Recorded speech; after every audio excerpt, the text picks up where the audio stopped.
Hey everybody. Today I want to take you through my editing process live as I edit a 25-minute conversation Tara and I recently had for our community members. This isn't meant to be a step-by-step how to edit in Hindenburg tutorial. I'm starting to map out a course that does just that, but this is just me editing live and calling out what I'm doing and why. So here we are in Hindenburg, my weapon of choice for editing podcasts. The first step in my process is to import the raw audio. And you'll notice when I drag it in that Hindenburg automatically levels everything.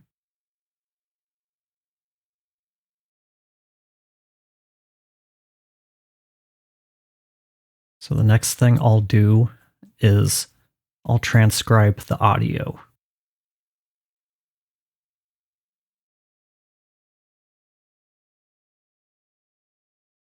And I'll be back in a few minutes when it's done transcribing. The next thing I'll do, because the transcription is so sensitive, and just to produce a cleaner sounding episode, I want to cut out all of the silence, all of the places where me or Tara aren't speaking. And actually, let me add the names so that they'll be reflected in the transcript. And you can see down here, actually, looks like maybe they've fixed the sensitivity. No. You start seeing how we have the same word for me and Tara kind of doubled throughout in some spots. We don't want that. So I'll start just with things zoomed out quite a bit, cutting out all of these silent parts where the other person isn't talking. And I'm just looking for the big chunks, and it doesn't need to be perfect because we'll clean this up as we edit.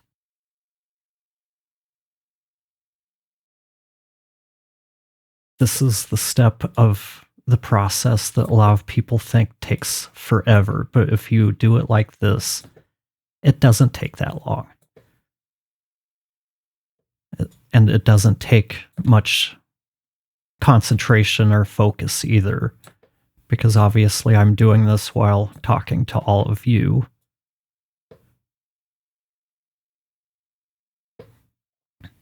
It's a little more tricky when you have 3 people in the same room, but you can generally tell most of the time by how high the waveforms are when somebody's talking and when they're not.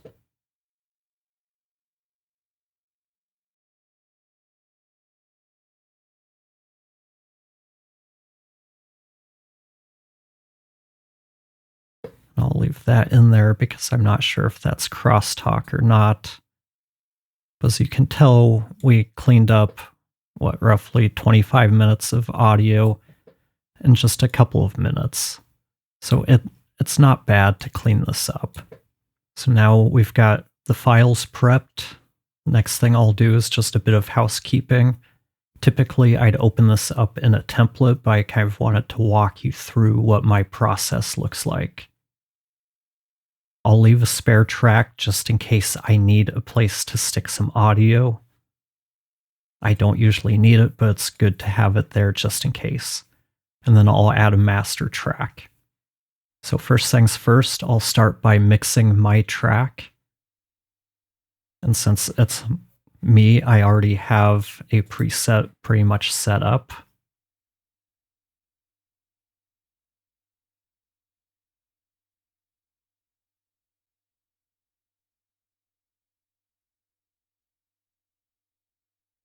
And I'll take a listen, make sure I don't need anything else. Let me see if I can find a place where I'm talking a little bit more. It was kind of our only option because I'm not good going out and networking with people. I'm out of my comfort zone.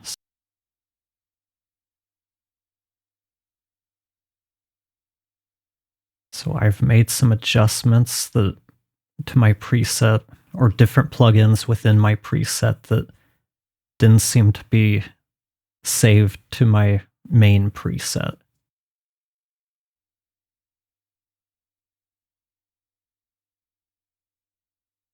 So I'll save that, replace it just to make sure that next time I use it, it's set up the way that I want. Now we'll set up Terra. This looks like a good place. The more you're willing and can and are able to do, the better. So at a bare minimum, I might have a show where I also record, say, like videos via Riverside if I'm comfortable with that, and then take those. So I'm hearing some noise in her background and a little bit of reverb, so I'll bring up Supertone Clear to address that. The more you're willing and can and are able to do, the better. So at a bare minimum, I might have a show where I also record, say, like videos via Riverside if I'm comfortable with that. I'm hearing some mouth noise, so I'll bring up Isotope RX's mouth declick.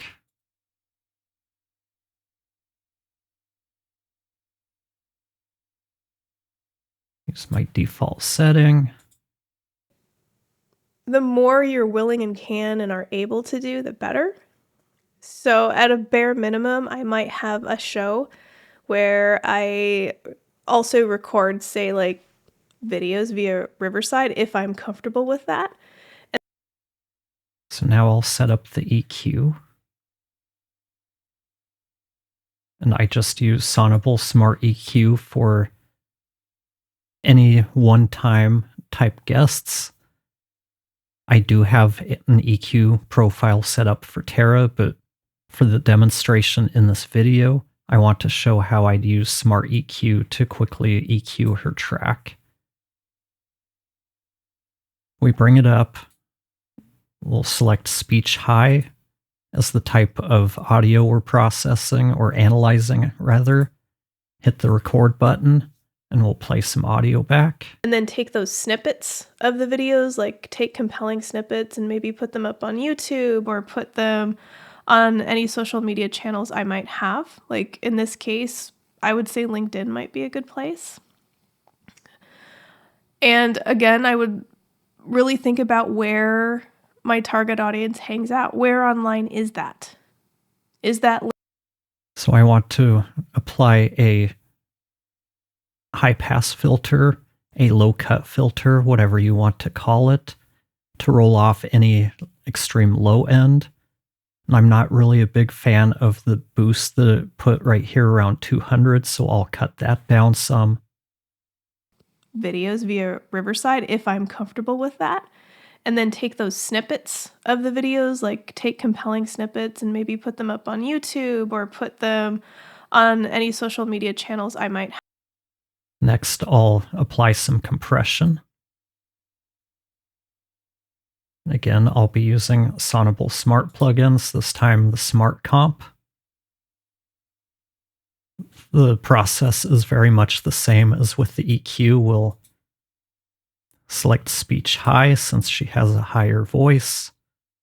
Hit the record button, and I'll try to find a place in the audio where we have a decent amount of dynamics. And by that, I mean the loud and quiet parts.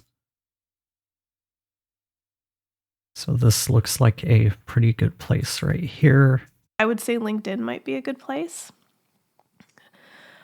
And again, I would really think about where my target audience hangs out. Where online is that?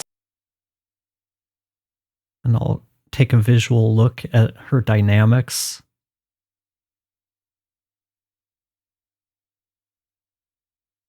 I'll turn on input writing to try to keep the volume a little more consistent.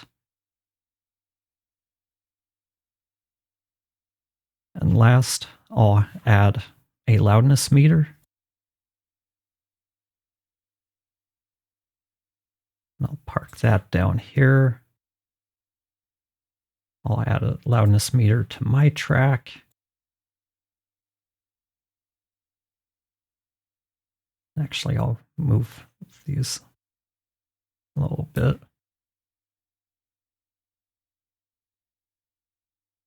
Now that I've got my 2 tracks basically mixed, I'm going to set up my master bus.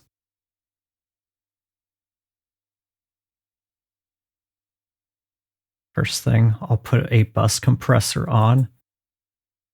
And what this does, the reason I use a bus compressor here, in addition to the compression on each of the individual tracks, is it sort of helps glue everything together, and it helps just shave off any errant peaks that weren't picked up by the track compressors.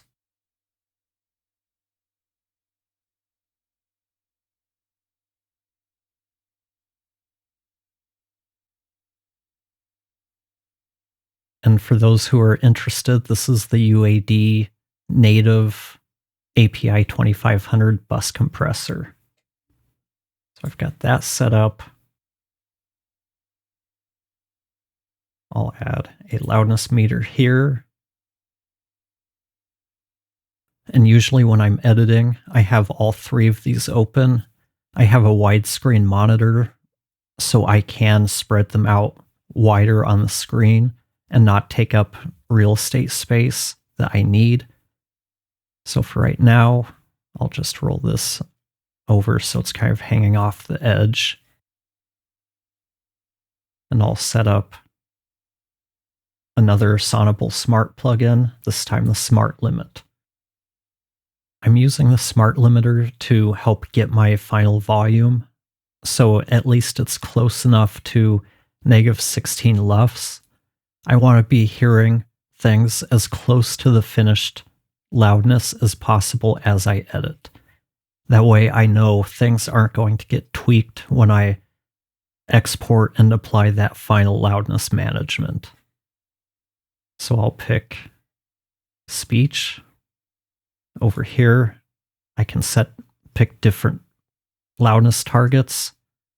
So I'll go Apple Podcast. We'll pick a random place here where it has both of us talking. Hit the record. Topic that the show should be about or around, that's a little more difficult without having more information. So it sounds like authenticity is a big part of what you're recommending, because I know in 2023, okay, so for right now, it looks like we're right around -16. I'll keep an eye on the loudness meters as I go. I can probably overlap these a little bit.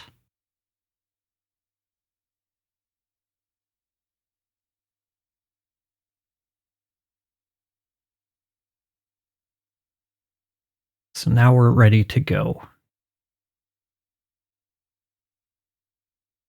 Actually, I'm not quite happy with this. We'll stick them over here.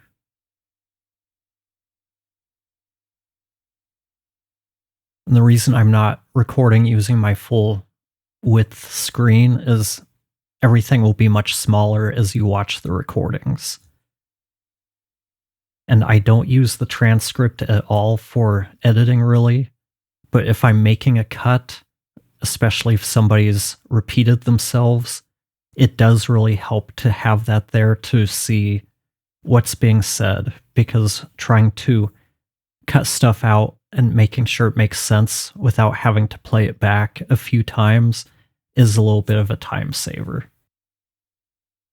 So now let's get started with playback. I want to link the tracks together. That way, if I make a cut to one place, it'll make the cut to both tracks. And we'll just get going. I'm sure you have something snarky to say. Thanks. I think half of them are yours. Okay, and I did end up cutting out some of her responses. Going. Okay. I'm sure you have something snarky to say. Nice guitars. Thanks. It's like half of them are yours. No. Yeah. No. Okay, so one of the questions I see quite a bit. Okay, so we'll cut all of that stuff out at the beginning.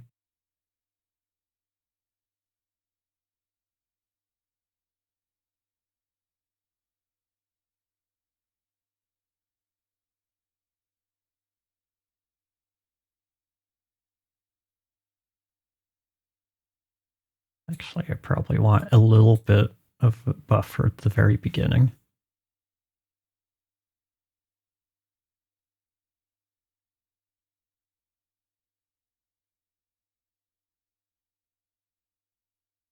Okay, so one of the questions I see quite a bit is, how do we find clients, especially if we're not a good marketer? So let's, and I'm not going to go too in depth into deciding what needs to be cut and what doesn't, because there's so much personal preference there. Some people will want to cut this space down, others will want to leave it as is. It really depends on what you or the client wants in terms of tightening things up versus keeping things as raw as possible. So we'll slow things down and listen to how long of a pause is actually between these. I see quite a bit is, how do we find clients, especially, and to me, we could go either way. We could trim a little bit of that out, but we want to keep some kind of a pause in there. I see quite a bit is, how do we find clients, especially if we're not a good, and I'm noticing there's a little bit of noise on my voice, so I'll add isotope voice denoise. Try 7. Okay, so one of the questions I see quite a bit is, how do we find clients, especially if we're not a good marketer? So let's say we have Mike, and he wants to work with like first responders, military community, people like that. What would you recommend? How would you recommend getting started for someone who's kind of like me, just doesn't have a big network, who lives, somebody with a small network, doesn't know a lot of people, doesn't really. So I'll probably cut here, and this is where the transcript really comes in handy. I can see someone who's kind of just like me. So we could probably just cut with a small, someone kind of like me, someone who's kind of like me, just with a small network, doesn't know a lot of people, doesn't really understand marketing. So I can probably clean that up. And because I'm using a condenser mic, it picks up all of my breathing. So I'll turn on the smart gate. Someone who's kind of like me, just with a small network, doesn't know a lot of people, doesn't really understand marketing, might not be the most comfortable putting themselves out there. Might not be the most comfortable putting themselves out there. And I have a lot of vocal tics when I speak, so I'll probably cut that one out. The most comfortable putting themselves. And I apologize if you hear my obnoxious neighbor with his table saw out there. I'll just mute this other vocal tic. The most comfortable putting themselves out there. And I think the timing got thrown off. So we'll just quiet these a little bit. Might not be the most comfortable putting themselves out there. Where would you start? Well, I would. Okay, so right here, we don't need the big breath. We'll cut that out. It's out there. Where would you start? Well, I would start by asking. And she's still got some noise going on. Let me see if it's while she's talking or in the silence too. Military. Okay, so we'll bring up clear. try cutting down the ambience some. Well, I would start by asking. We'll bring in isotope voice denoise. And that should take care of the rest of it.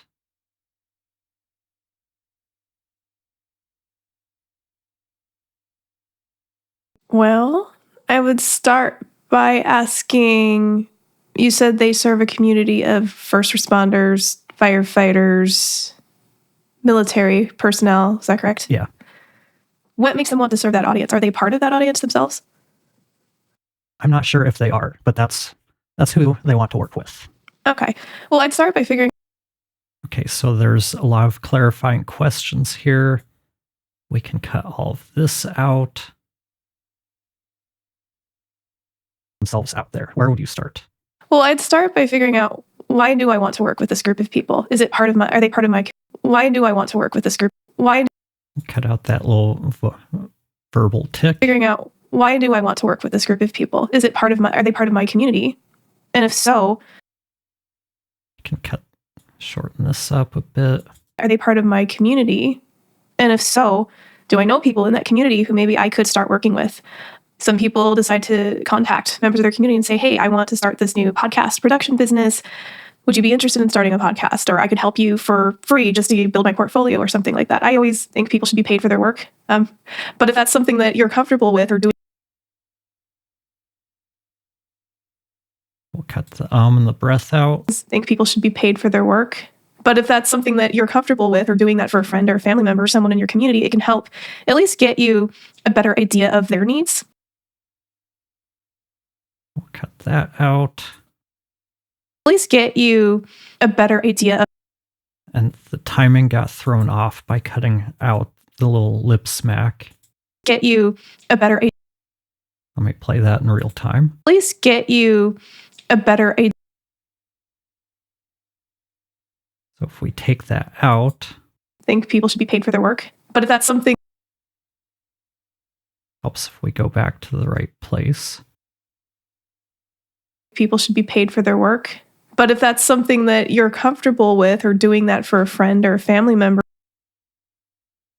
Every once in a while, I do something in Hindenburg and it loses its spot. So I apologize. Here we are. a better idea. This just sounds too rushed after the breath. Get you a better idea. Especially, it's tough when you have a word kind of like which kind of requires bringing more breath into your mouth to say. Immediately after a breath, there's going to need to be a little more time in between for somebody to take that breath, exhale slightly, and start talking. So in this instance, what we'll do is we'll just cut it, drag it down a little bit. At least get you a better idea of their needs and what they're looking for and what kind of podcast they'd want to create. Because to bring in, when you have a specific And again, this is where having the transcript really comes in handy. I can see what words are what. they'd want to create, because when you have a specific client in mind that you want to bring in, and it's really good that this person has a specific idea already, because a lot of people don't. A lot of people say, everyone, I don't want to lose any business, so just bring everyone to me. That doesn't work really well. That doesn't work. So we'll cut this out. Nobody needs to hear that. Lose any business, so just bring everyone to me. That doesn't work really well because you can't really target your.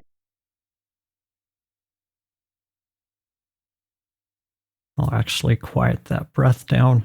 Actually, I've been hearing quite a bit of breathing.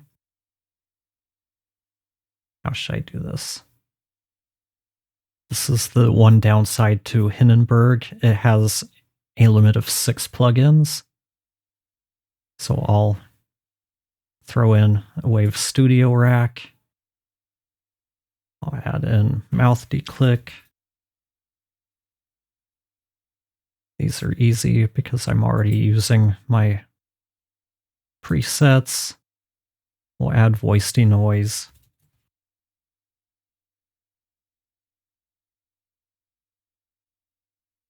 I brought that down to 10.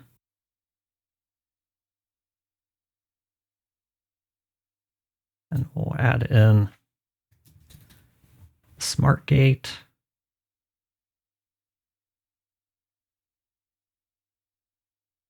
I can clear out a couple of spaces, so now I've got a couple extra slots in case I need them. Pull up my preset, train it with her voice. I don't want to lose any business, so just bring everyone to me. That doesn't work really.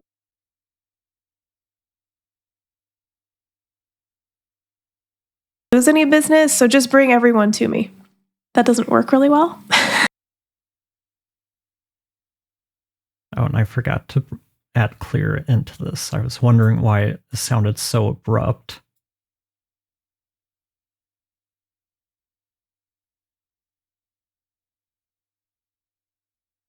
I think we were around there. Maybe around here. I'll adjust that as we go. I don't want to lose any business, so just bring everyone to me. That doesn't work really well.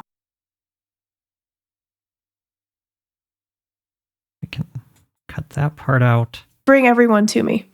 That doesn't work really well because you can't really target your messaging to any specific person, so then it doesn't resonate with most of the people going to your site. You're actually much better off figuring out who exactly you want to serve, why you want to serve them, and going from there. So that way you can shape your messaging around who they are, what their needs are, their unique, because they all have unique needs. We'll just go ahead and cut that part. What their needs are, their unique, because they all have unique needs. I mean, this is one of those places where I see a lot of people just try to do too much. They might want to take out their unique, so Tara's saying who they are, what their needs are, because they all have unique needs. It's not worth it. No one's going to stop listening because she starts saying they're unique and then corrects later to just say because they all have unique needs. Who they are, what their needs are, their unique, because they all have unique needs. I mean, every person is an individual who with unique needs, if you want to, break it down that far. But when you're talking about, again, first responders, military, there's some common when we're cutting stuff, we need to pay a lot of attention to the spacing. We don't want to cut too much or sounds unnatural. Again, first responders, military, there's some. So we definitely don't need that S in there. Responders, military, there's some common threads that can link them together. Why they chose the profession that they did. And my understanding is that they do have communities around those different professions. So again, I can cut that down some. Communities around those different professions. So again, I would think about where those communities are or who I might know that's part of those communities. And even if I don't start a podcast for one of them, I might even just ask, hey, can you do an informational interview with me? Can I ask you some questions? If you were to start a podcast, what would it be about? What are the topics that interest you? Does that answer the question, what you're looking for? We can cut that part out because that's not crucial to the conversation. What would it be about? What are the topics that interest you? I think so. And if the person wants to get started creating content and they're, so we can cut out the I think so. If the person wants to get started, we can actually cut all of that out. Adjust the timing. Be about what are the topics that interest you? If the person wants to get started creating content and they're comfortable creating a podcast, kind of what would you recommend them do to be able to use it to help generate leads? We'll cut that pause. What would you recommend them do to you be able to use it to help generate leads? We can probably be able to use, no, there's no cutting that. To you be able to use it to help generate leads. Can you repeat that one more time? Sorry, I have a cat that's yelling and screaming outside the door. Leads. Can you repeat that one more time? Sorry, I have a cat that's yelling and screaming outside the door, and it's very distracting. If this person wanted to create a podcast because that's what they're comfortable with, what would you recommend them kind of focusing the topic on to be able to help them with the business? Okay, so we can cut all of this stuff out. From that, drag everything back here, check the timing again. What are the topics that interest you? If this person wanted, what would it be about? What are the topics that interest you? if this person, that feels a little too rushed. What are the topics that interest you? If this person wanted to create a podcast because that's what they're comfortable with, what would you recommend them kind of focusing the topic on to be able to help them with the business? And that's a tough question without knowing. To help them with the business.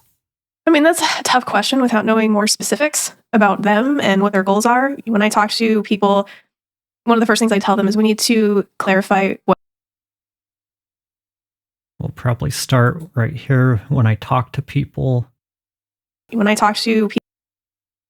We'll just cut all of that out. To be able to help them with the business. When I talk to. Actually, we can't do that. When I talk to.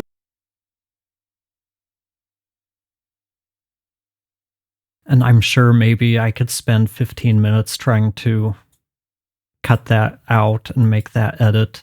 It's not worth the time. Fix about them and what their goals are. When I talk to people, one of the first things I tell them is we need to clarify what your goals are. And by goals, I mean, where do they want to go? If everything's gone right, what does that look like? How many clients are they serving? Who are they serving? What topics interest them? Clients are they serving? Who are they serving? What topics interest them? What topics are they passionate about? Because I can give just a list of topics that they can look at. For instance, that sounds like a lip smack. That we'll cut that out.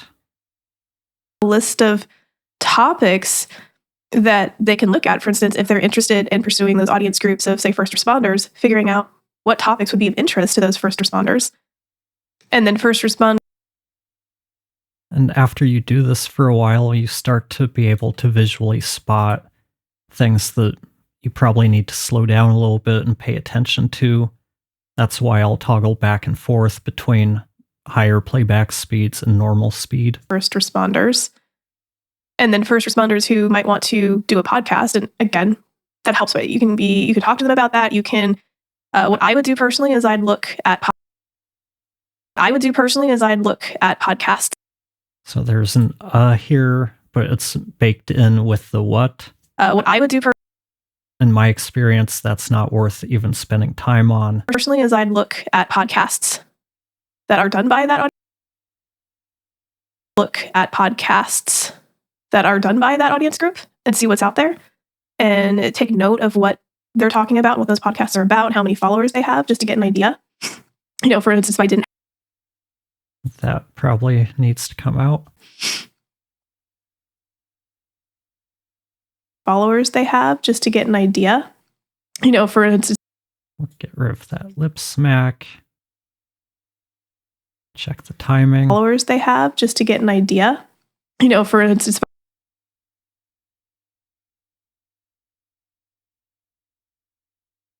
An idea. For instance, if I didn't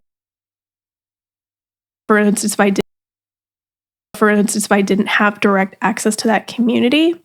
But in terms of, it's good that they've established what makes them community. But in terms of, it's good that they've established what makes them comfortable, because not everybody is comfortable doing videos. Not everyone is comfortable writing a bunch of blogs or being on social media all the time. And you really have to go with what works for you, or you're not going to be We'll reduce the volume of that breath. Social media all the time. And you A little bit more. blogs or being on social media all the time. And you really have to go with what works. Some of you may be asking, why don't I just cut it out? And this is why. If we just cut that out, Blogs or being on social media all the time. And you really have actually, that doesn't sound too bad. But let me give you an example of when it wouldn't sound good, probably, but since I'm trying to demonstrate, it'll be fine. being on social media all the time. And you really have to That sounds a little bit rushed to me. But since we determined we could cut that out, we'll just cut it out. blogs or being on social media all the time. And you really have to go with what works for you, or you're not going to be able to keep up with it. It's not going to be sustainable if you're dreading, okay, I have to go make a social media post today, blah. If you're just posting just to post, it's not really going to help you and it's not really going to be engaging to your audience. So again, in terms of their own podcast, they should really think about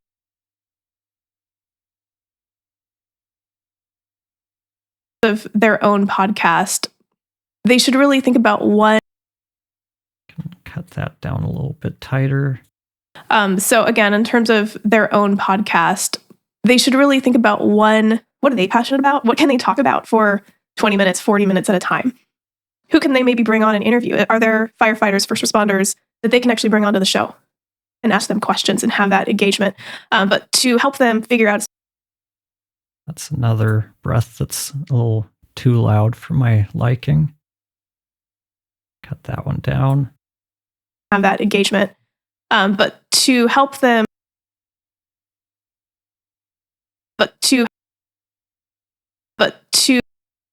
We can probably get that out. Have that engagement, but to help them figure out a specific topic that the show should be about or around, that's a little more difficult without having more information. So it sounds like authenticity is a big part.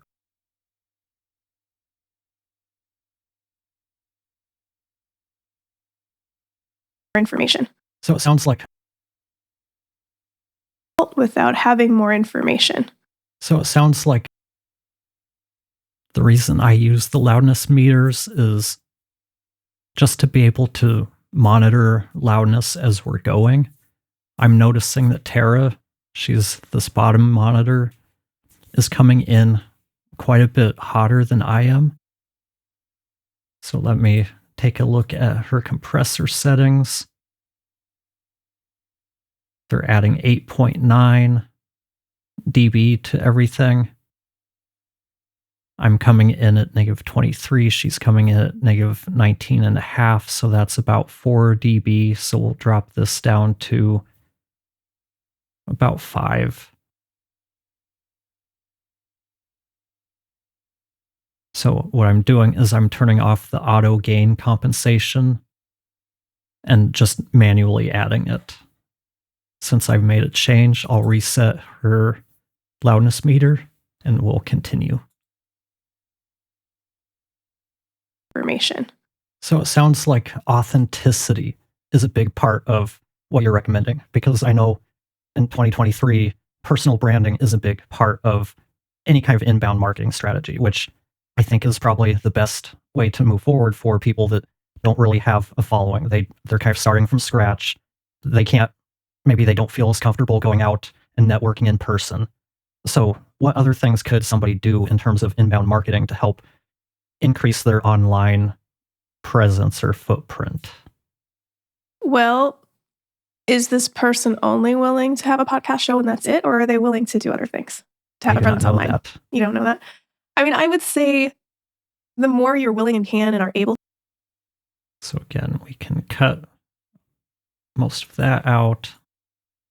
That was clarifying questions that the audience doesn't care about. I mean, I would say bring this over, check the timing in real time, increase their online presence or footprint. I mean, I would say And that's definitely too much of a gap. Presence or footprint. I mean, I Presence or footprint. I mean, I would say If you've noticed, I spend a lot of time checking the transitions wherever I've made cuts, wherever we transition from one person to the next. And that's what helps us make sure everything sounds and feels natural. Increase their online presence or footprint. I would say the more you're willing and can and are able to the more you're willing and can and are the more you're willing and can and are able to do, the better. So at a bare minimum, I might have a show to do, the better. So at a bare minimum, I might have a show where I also record, say, like, Cut that little thing out. where I also record, say, like, videos via Riverside if I'm comfortable with that. And then take those snippets of the videos, like take compelling snippets and maybe put them up on YouTube or put them on any social media channels I might have. Like in this case, I would say LinkedIn might be a good place. And again, We don't want to cut too many breaths, but every once in a while, especially if we've got a bit of a pause, we can cut one out. I would say LinkedIn might be a good place. And again, I would really think about where my target audience hangs out. Where online is that? Is that LinkedIn? Is that Facebook? Is that TikTok? Is it YouTube? Is it Reddit? Is there communities that are online, groups that can be joined? There's so many different options out there, and you just won't know until you really start researching and figuring that out and Googling. And, you know, for instance, if you go into Facebook, you can type in groups, let's say first responder or something, a search in Facebook, and see if you can pull up any groups that are around that community. You can join those communities and figure that out. So in terms of like inbound marketing, I've got another mouth sound, inbound. so we'll cut that out. So in terms of like inbound marketing and doing what you can to get people to your site, it's harder for someone who isn't a people person. But I've found that even if you're not a people person, let's say you're just most comfortable online or virtually, still trying to make an effort to build relationships with people and join those communities and be helpful in those communities, not as a way to sell your services, but as a way to just engage and understand and actually offer help without asking for anything in return. Those are the things that can really help you start letting people get to know you. Let's see if we can clean that up at all. Letting people get to know you. For anything in return, those are the things that can really help you start letting people get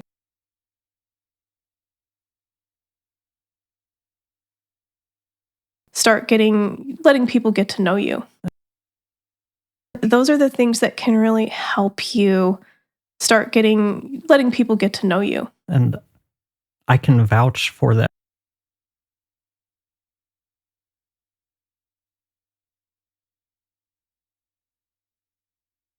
And sometimes what I'll do when listening back to any kind of change is start a little ways before the edit or the transition and just close my eyes and listen back to it.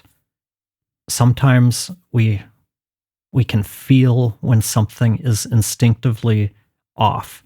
Too long of a pause, too short of a pause. Something is off when we're not looking at the screen to see what we're hearing. Letting people get to know you.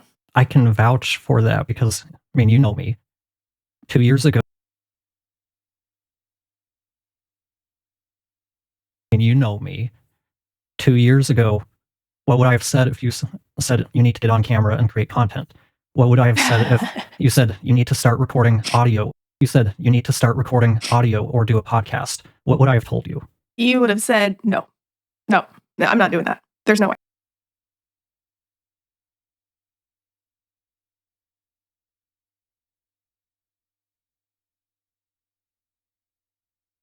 What would I have said if you said you need to start recording audio or do a podcast? What would I have told you? You would have said, no, I'm not doing that. There's no way. I mean, I've been amazed at your growth the last few years. I never would have guessed that in 2023, you would be regularly on camera, running a community, talking to people on camera, having your own YouTube channel. These are not And so I feel like, you worked really hard to do that. Predict it just because you wanted nothing to do with cameras or attention or. I'm sorry, I'm not sure why it's. Sometimes I can edit, and this time it's not wanting to let me edit as I go. And you put in a lot of work to grow, and you really got out of your comfort zone. I mean, you predict it just because you wanted nothing to do with cameras or attention or having to speak in front of other people. And so I feel like, you worked.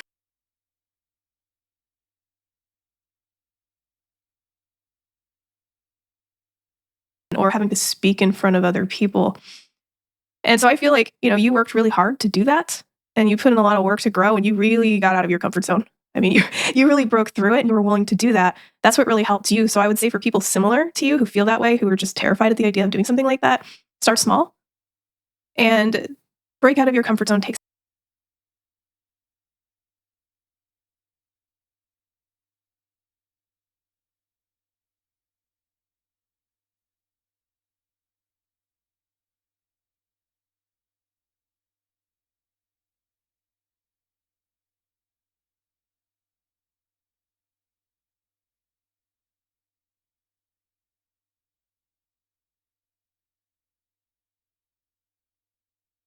that is the path forward. And break out of your comfort zone, take some risks, because sometimes that is the path forward. And I'm still outside my comfort zone. None of it's comfortable for me, but Yep. Well, it's not these are comfortable the for me things either. we have to do. So we can split that up.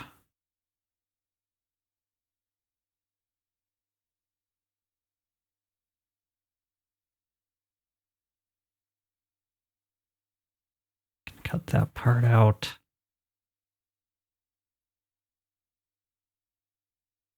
For me. Yep. Well, it's not comfortable. It's comfortable for me. Yep. Well, it's not comfortable for me either. These are the things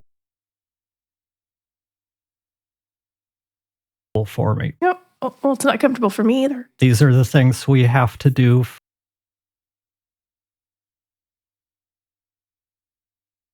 We'll cut that part out. Well, it's not comfortable. Well, it's not. Okay, I've cleaned it up just a little bit more. Comfortable for me. Well, it's not comfortable for me either. These are the things we have to do to market ourselves and get our business out there. Yeah. Yeah. And, I.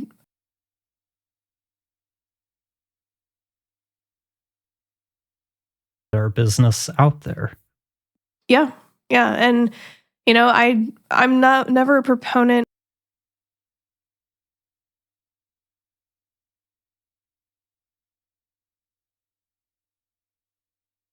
Get our business out there. I'm never a proponent of making anyone feel like they have to do something. I try to give suggestions based on their comfort level, because if it is something that is truly triggering for them or just something that keeps them up at night, oh my God, the idea of having to go on video and put a video of myself out there, I can't sleep. I mean, that's something that they definitely need to. We can trim that down a little bit. Make that cut.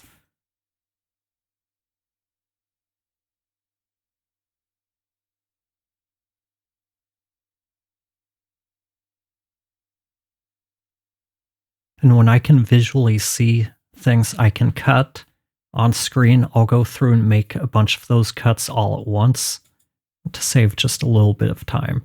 Sleep. I mean, that's something that they definitely need to think through and figure out, okay, what can I do today? It's about finding. Yeah. So we can cut that out, tighten up the transition. Okay, what can I do today? It's about finding what's going to work for you. Yeah, exactly. Finding what's. So there's two things here. I repeat finding, and I just say it a little weird here. Finding what, right? Just have a verbal tick. So the thing that I really love about Hindenburg, let me cut some of this down so we can get more of it on screen. When we zoom in, we can start to see certain syllables. So this is the F. Finding. So what I can do is cut at the end of the F. We'll move over here. This is the other finding. Cut there. We'll cut those out, and now we should have a pretty good splice. It's about finding what's going to work for you. It's about finding what's going to work for you. Yeah, exactly. We can clean this up some.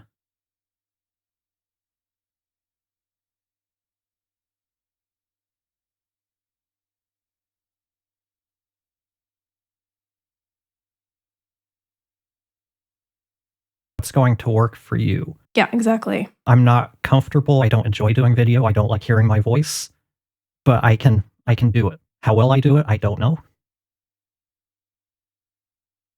But I can do it. So we can look in here. We've got I can. So I'll probably just do a straight cut at can.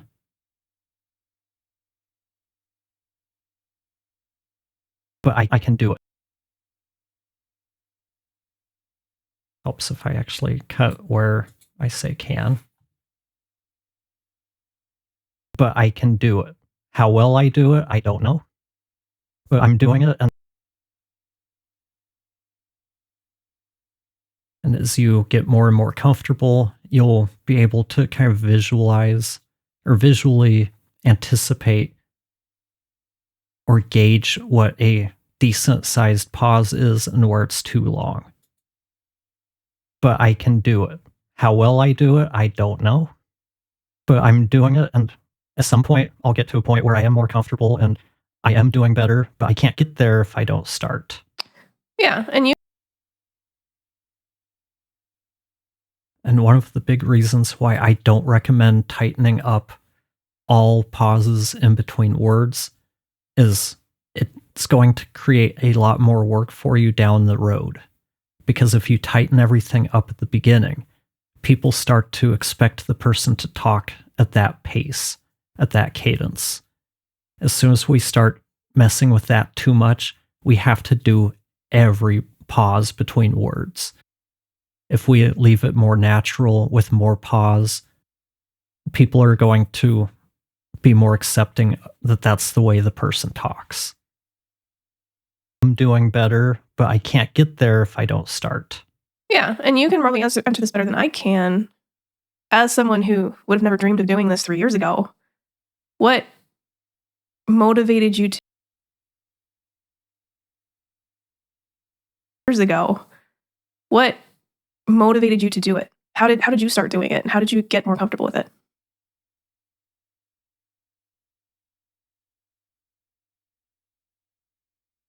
Did you get more comfortable with it? It was kind of our only option because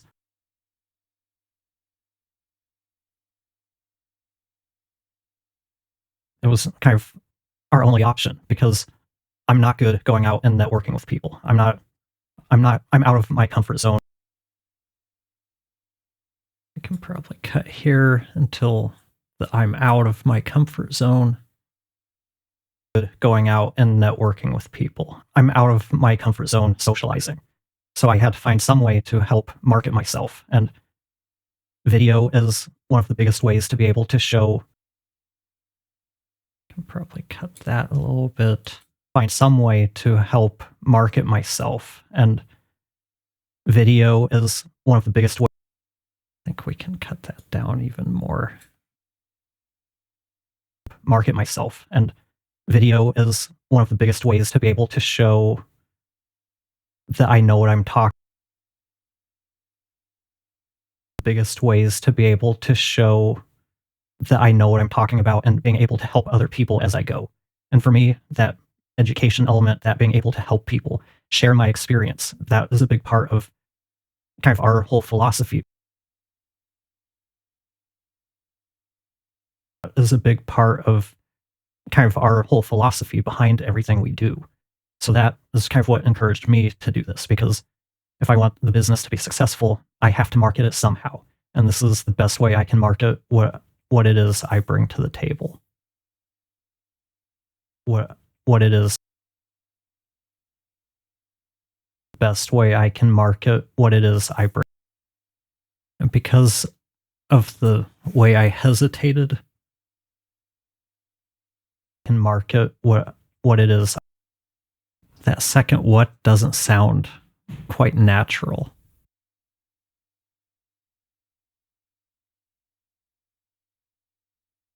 I can market what it is I bring. This is the best way I can market what it is I bring. The timing is a little bit off there. Best way I can market what it is I bring to the table.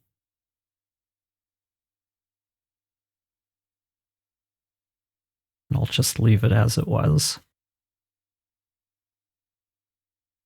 That's one of the big things with me. If I can't make an edit right away, I have a pretty good idea if it's even worth spending any more time on it. And I would try to weigh, is it going to be that big of a deal if I repeat the word what? Probably not. So I'll just leave it in. The best way I can market what it is I bring to the table. Yeah, so what I'm hearing is even though being on camera and doing content marketing is not your comfort zone, you found a piece of it you really love and are passionate about. And that for you, that's mentoring others, that's educating others. So you're willing to go on camera and do that because you enjoy that piece so much. So that's the advice I would give to this person is figure out what you really love doing. Why did you get into podcasting in the first place? How is it you want to help this community? And focus on those pieces because those come from a genuine, authentic place, a place where people are going to believe you and see you as an advocate for them versus forcing yourself to do things that you think they might want. Or, well, we have to post on, Instagram or TikTok 14 times a day. Whatever they come out with, the latest research to appeal to the algorithms. It's about. So here's another example where we have repeated words. To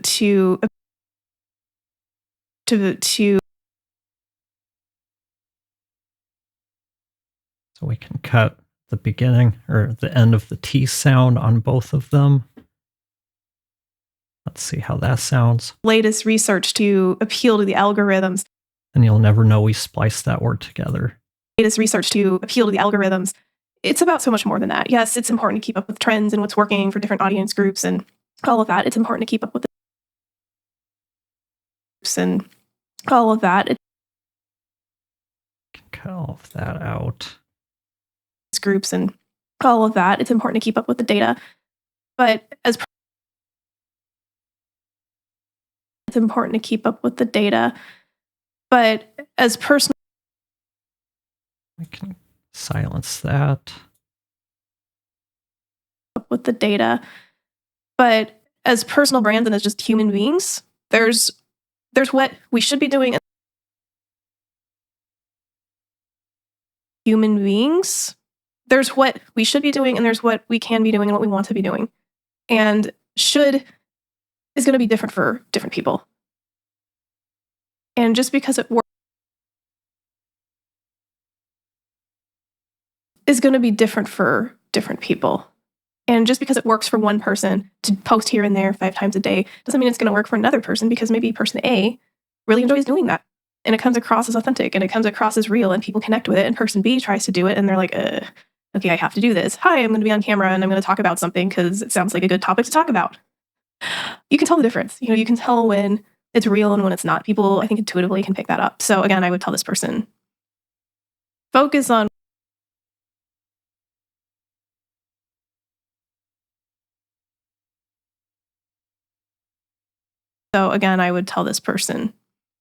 focus on what you love doing first and foremost, and then take it from there. And in terms of just kind of general housekeeping, making sure that everything is in place.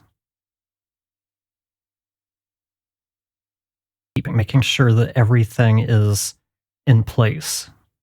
Having links to websites in your social media profiles, basically anywhere where you're online where you can post information, links, have links to everything you can, your business website, social media, everything you can, your business website, social media, We want to be able to drive anybody who's interested to your website or your YouTube channel, wherever it is you're offering anything that might be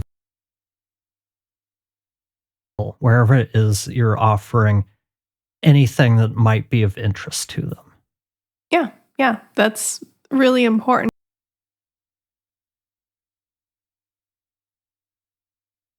That might be of interest to them. Yeah, that's really important. It goes back to, if you join certain communities or groups and somebody needs help with something and you have a YouTube video of a resource, just share the resource with them. No strings attached. Just, hey, I actually did a video about this, or I wrote up a blog about this, or I have a podcast episode about this if it's helpful.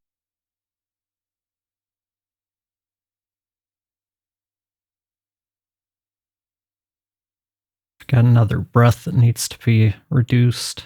Episode about this if it's helpful to you.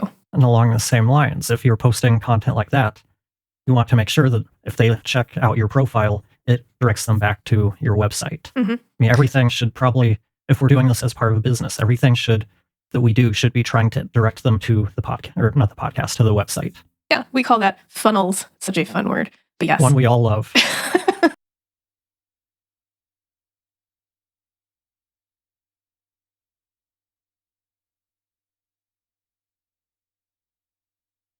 Word, but yes. One we all love. But yeah, you want to be able to direct people to whatever it is you want them to do ultimately. So if you want them to fill out a form inquiring about your services, if that's your goal, then you want to basically have links wherever you have content, wherever you have a presence going back to that place. So people, if they so choose, if they check out a resource that you have and they think, okay, that was really helpful, I want to find out more about this person, or I might want to work with this person, it's really easy for them to find you, click on a link and go to your website and find out more about how that you can help them. And in your experience, how viable are email lists these days? Are they still usable, or are they kind of outdated? Email marketing, especially in certain industries, is still a very solid way to engage with potential clients, to engage with your current clients. I have found at an organization I worked with recently, the vast majority of their prospects came from marketing emails and engagement. So again, it can depend on the industry that you're in and who you're talking to, but it's really important to have people opt in first and foremost. To have people.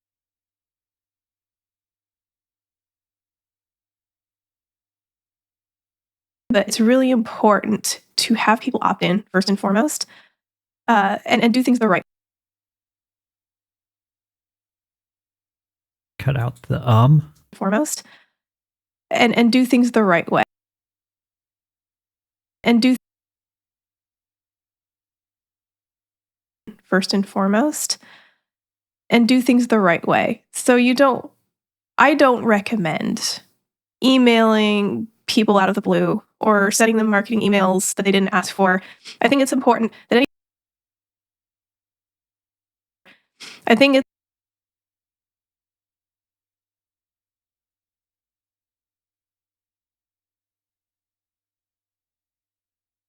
they didn't ask for. I think it's important that anybody who signs up for your email list is what we call warm leads, but essentially people who've looked at your content, engaged with you in some way, and have decided, okay, I want to keep a relationship with this person or this organization. I want to hear more of what they have to say. And so you can utilize email as a way to keep building that relationship. So maybe they have looked at your YouTube videos or they've heard your podcast and they're like, okay, this person.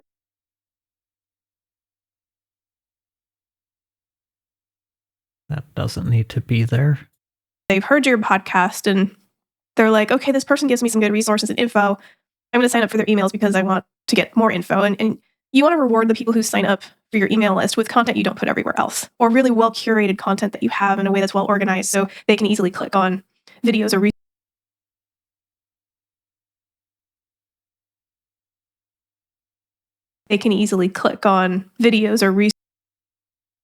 Taking that out changes the timing too much. We'll just duck that down. In a way that's well organized so they can easily click on videos or resources that are relevant to them. Depending on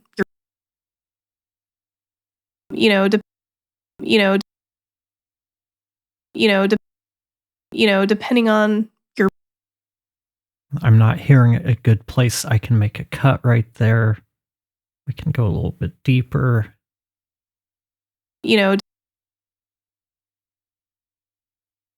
And that looks like a place where we can make the cut.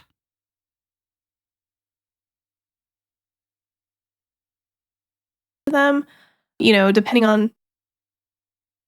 This still sounds a little off.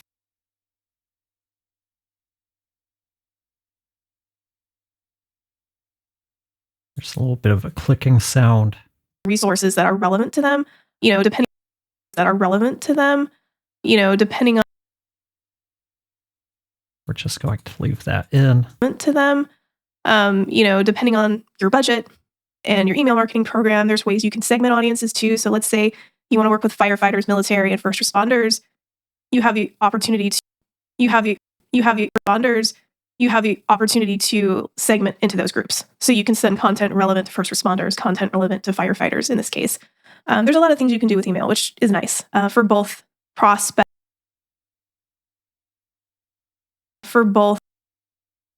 That one we can cut out. There's a lot of things you can do with email, which. When you have transitioning into another word, usually it's not worth trying. I'm not even going to try on this one. There's a lot of things you can do with email, which is nice for both prospects and your current clients to keep them engaged and keep the relationship going. But it's important that you use it correctly and with respect. And you always provide an unsubscribe link. So if they don't want to keep getting your emails, they can easily unsubscribe. And that's how you build trust and good relationships with contacts and the people you want to work with. And coming from a non-marketing background. Contacts and the people you want to work with. And coming from contacts and the people you want to work with. And coming from a non-marketing background, I think one of the most important things is every email that is sent out should provide some sort of value. Yeah. What I hate getting in my inbox are a bunch of ads that are just trying to sell me something, but there's never anything of value. Those are the ones I unsubscribe from right away. So from a personal perspective, the ones I unsubscribe from right away. So from a personal perspective, I always recommend treating the recipients of your emails with respect. Respect their time, respect that they aren't all there to be sold to. They will come to you when they are ready to be sold to.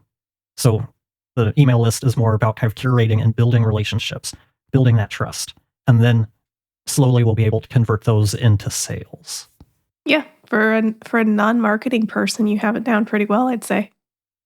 It helps that I live with a marketing person. I learn a little bit here and there from you.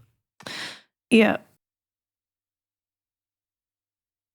We can clean this up a little bit.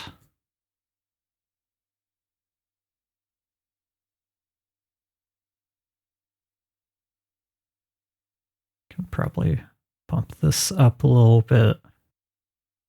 And you have it down pretty well, I'd say. It helps that I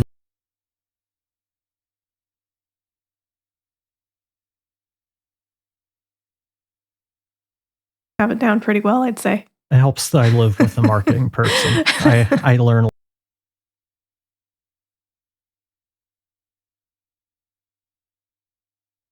pretty well, I'd say. It helps that I live with a marketing person. I learn a little bit here and there. It helps that I live with a marketing. One other thing I tend to do that I forgot to mention is I'll pan people just a couple degrees off center to help a little bit with separation. Pretty well, I'd say. It helps that I live with a marketing person. I learn a little bit here and there from you. Yeah. You pick up things quickly. I've noticed that.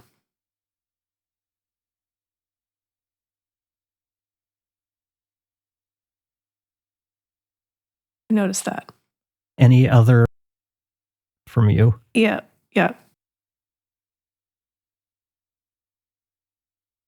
Here and there from you. Yeah. You pick up things. We can probably clean up these froms from you.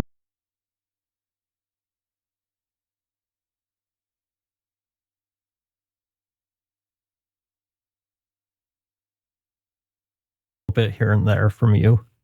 Yeah. You pick up things quickly. I've noticed that. Any other wrap up closing thoughts on this? I would We can probably clean this up so it's just any other closing thoughts. Any other closing thoughts on this? I would just say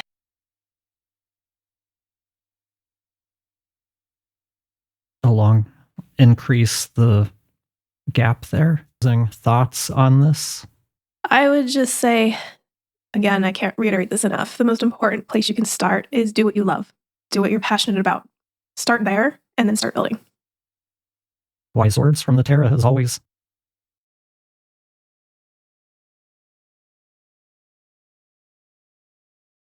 And we'll just cut that part out so we end on a strong note.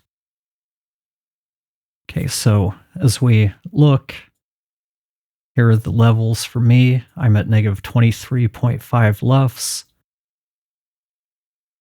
7.2 loudness range. Terra's at negative 23.5 LUFS, 6.6 LU loudness units. And with the limiting, we're at negative 16.3, 4.6 loudness units. And I'm usually aiming for somewhere between 3 to 6 loudness units for the master channel. Our true peak is at negative 1. So at this point, I would render out the episode.